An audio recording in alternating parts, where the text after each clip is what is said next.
Treating mental health conditions using psychedelics. It's something leaders here in Utah are considering putting together a task force to explore the idea. ABC4's Courtney Johns live in studio with more on a panel of experts meeting tonight to talk about what we could see in the future here in Utah. Courtney. Glenn, this is a map from the Kem C. Gardner Institute, and it shows state-by-state mental health rankings for adults. It's based on several measures of mental health and access to care, and in 2018, Utah got the worst score there. Now, today's panel says legalizing psychedelics in a medical setting could help address this concerning trend. My hope is that we can get these patients off pharmaceuticals that are just continuing the cycle, and that we can actually treat these diseases at their core.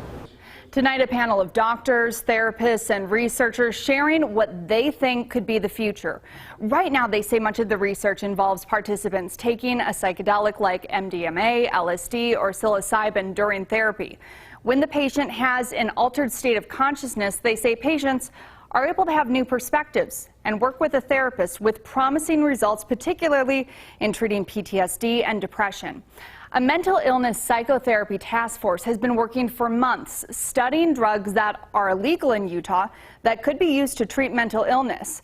Connor Boyack with Libertas Institute says this could be an opportunity for Utah to lead the way in mental health. This is something we should do. Let's do it in a way that will help people across the country, not just here in Utah. So another thing that was brought up over and over again during today's panel is Utah's suicide rate. Now, this map is from the CDC, and the darker the color, the higher the suicide rate.